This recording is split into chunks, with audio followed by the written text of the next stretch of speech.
Hi, this is Hannah and welcome to my channel. Today we're going to work on a CAS card. CAS is clean and simple. It is a style of card making where I guess you would call it the minimalist style. You want to have the majority of your card be white space with nothing stamped on it, no embellishments, just plain white. I'm not expert at clean and simple. It's a style that I like.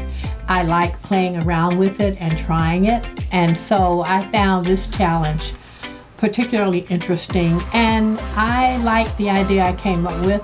I hope you will like it as well. So grab your supplies. You won't need many for this project, and let's get started. Today I'm back with a card that I've created in my head, and now I'm trying to transfer that to paper. I've decided to rejoin a design team that I was on for a couple of years, I think. And then I got involved in politics and was holding some political positions that just took up a lot of my time. And I've decided to sort of walk away from all of that and get back to my crafting because I miss it so much. Now I'm trying to ease my way back into the things that I enjoy doing, like making videos and making cards. The first project for this team is due in a couple of days. I mean, I don't have to do it, but I thought, well, this is a good way to ease myself in. And since I'm doing watercolor stuff, I thought I would start by doing a watercolor background. So this particular challenge theme is sentimentally speaking. You can't have any stamped images. You can't have any digital. You can't have anything. The sentiment is supposed to be the star. And so I figured since I can't stamp anything, what I can do, my faux watercolor, which I love, and I can do embossing. I can combine a lot of techniques and still make my sentiment the star. So the first thing I'm going to do is start my panel using worn lipstick, wilted violet, bundled sage, and squeezed lemonade. This card is 4¼ by 4¼ My panel will be smaller than that, but you know, this gives me room to put ink all over it and see what it looks like. So to do this, you're going to need your acrylic box, whatever inks you want to use. As long as they are dye inks, you're in good shape. You need a container with some water in it and brushes. We're going to do some splattering. So you might need a fan brush or however you normally do your splatter. You can do that. You will need your heat tool. So that or a hair dryer. You go ahead and plug mine in and push this back. So the first thing we're going to do is this panel. When I do my panels, I just put things down randomly. I never have a real plan. What we're going to do differently, though, today is that in between the layers, we are going to dry the panel. Okay, so the first color that I'm going to put down is the wilted violet. I think I may have failed to mention that you need just a spray bottle with water. And I like to move my ink around a little bit. So I just use a brush to move that around. And I'm putting this, and my plan is to go in a lot of different directions. Okay. I'm using 120 cardstock. This cardstock is very sturdy and it can accept a lot of water. You can see there's like nothing on the back of there. Now let's dry this. I'm going to do my bundled sage next. This one I'm just not distributing it the way I did with the other because I want kind of like a different pattern. Okay. So I got some of that off into purple. Okay, now I think I'm going to go in with my squeezed lemonade.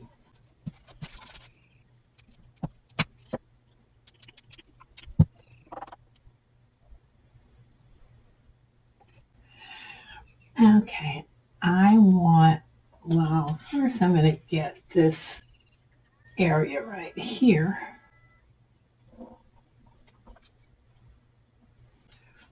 Okay. And if your paper starts to curl up a little bit, don't worry about it because you can straighten it out. I have a little $1.25 cutting board that I got from the Dollar Tree, and I usually use that when I'm doing my heat embossing. I wanted to get a different texture on the yellow. That's why I didn't spritz as much and I didn't move it around with my brush. I wanted to get that in there. And now we can move on to, and you can add other colors. I think like a bright green or so would probably look good in here because that bundled sage is muted. It's kind of a muted color. So you could just add other colors. So these are the colors that I'm using only because I already had them on my desk. And I was like, okay, I'll just go with what I've got. I was working on something else.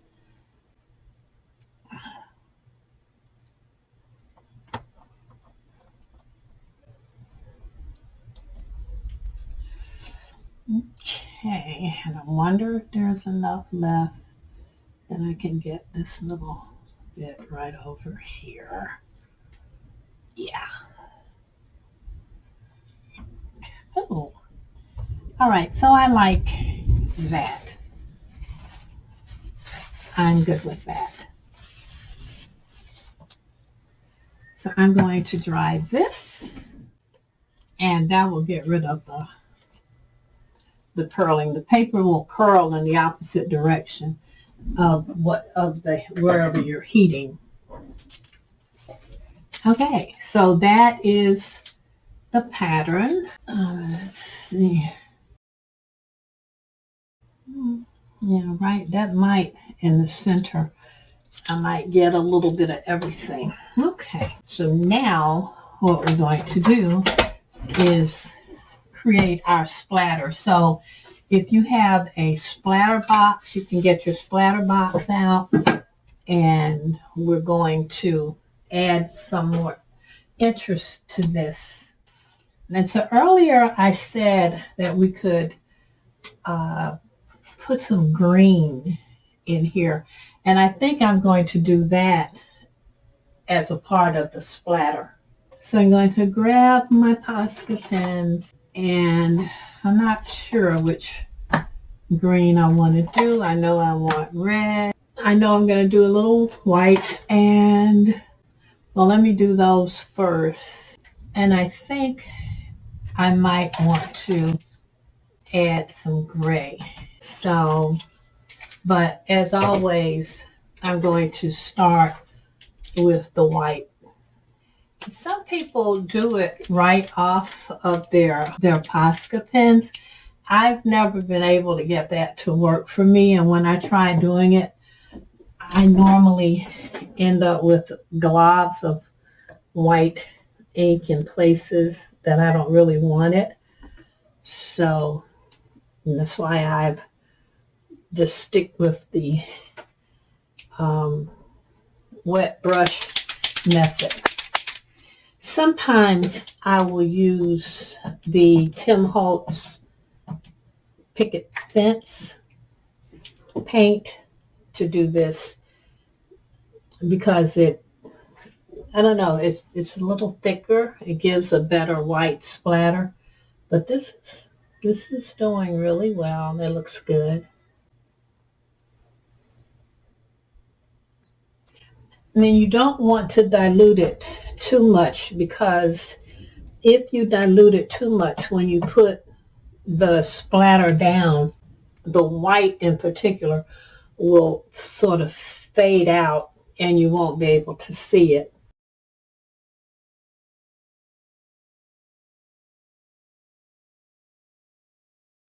I don't want to put too much red because I don't want the red to overtake it, but I do need red in here. Today is a nice day for crafting. It is rainy here in Decatur.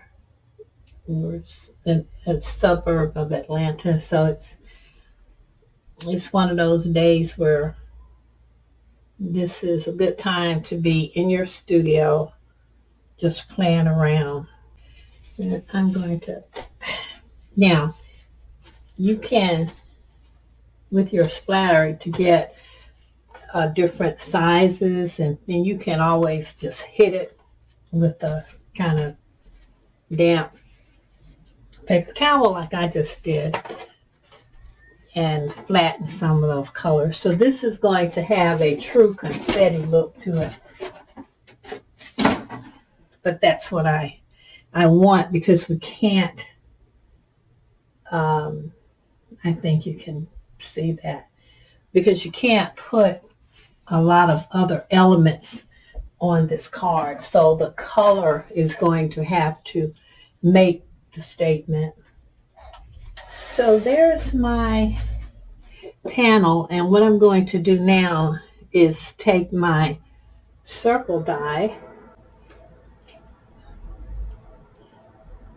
and once I identify the section that I want to use, and I think I had sort of decided that I wanted to use this section because it grabs everything. But I don't know, this, I think I like this because it gives me the yellow, gives me the white. This tape that I'm using is Scotch removable tape, and I use it because it's extremely low tag and it doesn't really stick to anything. So I'm going to go cut this out and be right back. All right, so I'm going to remove this now. Remove my tape. And I save these because sometimes you can use them later on to frame cards or to cut out small embellishments to add to your projects. Okay, so that is one of my focal pieces done. I've already cut out my frame. I cut my frame, and I cut an addition. This is a craft foam, so I just took the paper because I want this sort of dimensioned off the paper. So this is going to go, let's see, we can get this. Okay, now I have to glue these two together. The craft foam, it takes it a minute to return to its original position. And then my sentiment is going to go across here like this. So this sentiment is going to be here in white, just like this. And I'm just trying to decide, how I'm going to do the sentiment. But that is the idea for the focal. And it really depends on where I decide to stamp the second part of the sentiment, because the second, this is love, and then it says makes the world go round. I know. What can I say? But It's just going to be me playing around with this to see which way I want it to go, and turning this to see what gives me the best vantage. When you're looking at this, what's the best vantage point and what's the best way to put it? So the next thing we have to decide is what we're going to do with the card base itself. I like this challenge because you really have to think about other elements to make your card stand out, because you can't really do any other stamping, which makes the card clean and simple just by the definition of the challenge. So we'll see. You might want to color your sentiment. I'm going to leave mine white, I think. This is the moment that's going to determine if I'm going to be successful or if I'm going to have to do this whole thing all over again. I was actually wishing that I could twist this stamp to make it round, because I really wanted Makes the World Go. And I didn't feel like going in Silhouette Studio and doing it, of course. I could have gone in there or in Word and create the sentiment. All right, here we go.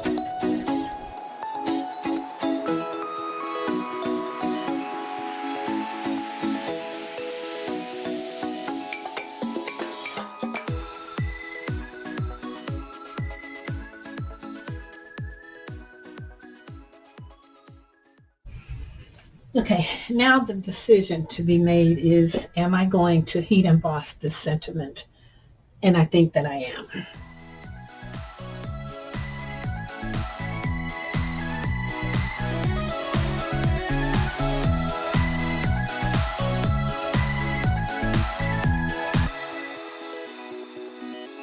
I forgot to use my anti-static bag. I should always pull that out before I start. Okay. So now I can take this off and put this off to the side.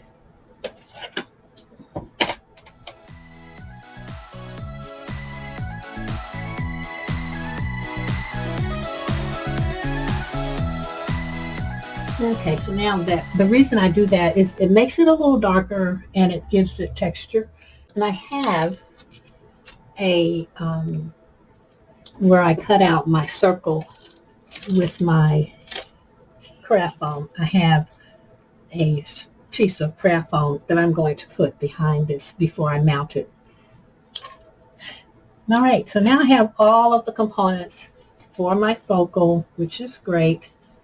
And now I just have to work on the base of my card.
And this vase is 5 by 5. And it's a heavy cardstock because it's going to have to support a lot of weight. So I've put this second panel on top. This panel, which is embossed, is 4 3/4 by 4 3/4. And at the bottom, you can see where I use my crimper to crimp the bottom, and then I embossed the top with the hearts. I just thought it would give it a little extra detail. Since I can't stamp anything on it, I just thought this would be a good solution to stamping, it's adding texture, it's adding depth, and it is additional detail.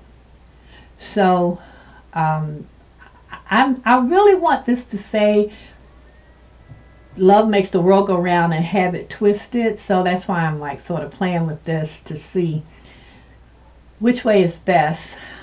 I like it like this because then it looks like the world is going around. But I don't know. I'll have to think about this for a while, see what I'm actually going to do.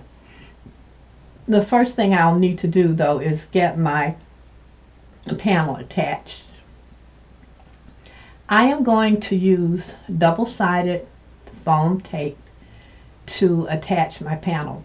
And generally when I put down double-sided foam tape, I use glue on top of the foam tape because the glue gives me oops time.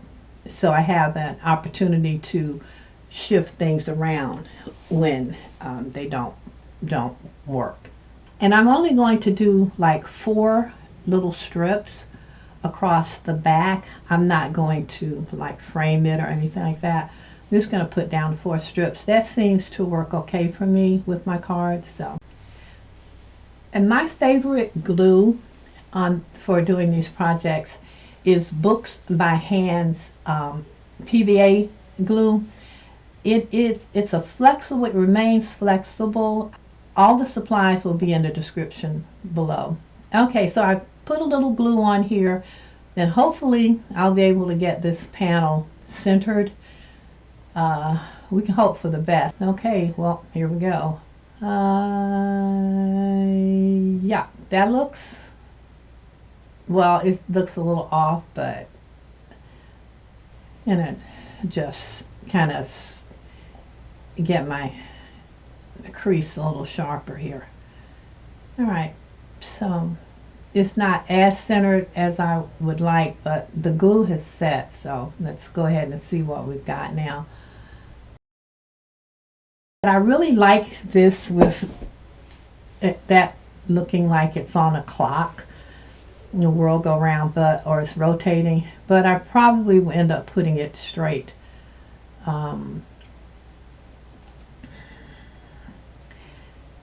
Now let's see.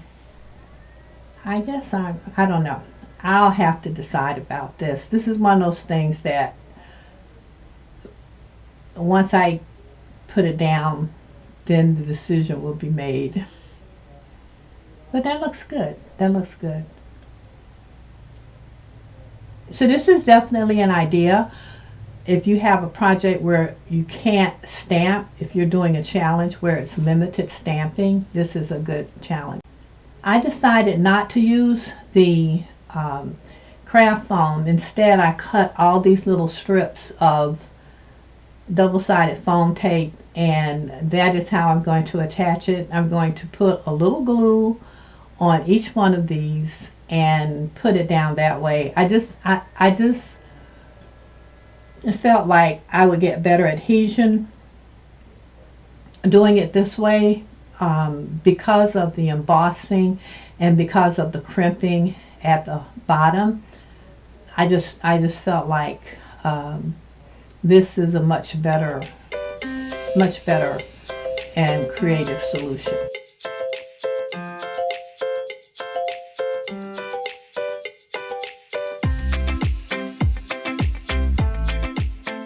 Okay, so let's see what decision we've made about the positioning of the sentiment. I get one shot at this, so I guess my traditional mind, the traditionalist in me, says no, we'll let the sentiment have the movement, the love, the die cut sentiment, but for the text I want to keep it straight. So that decision's made. I like it though. I really like this card and I like this challenge. So I have on my blog a challenge where you can case cards that are made. So if you would like to try to make this card or any of the other cards that you've seen on my channel, you can create your version of that card, make the changes that you need to make, and then submit it to our challenge. And I will put the link up here on the screen, and I'll also put it in the description box below.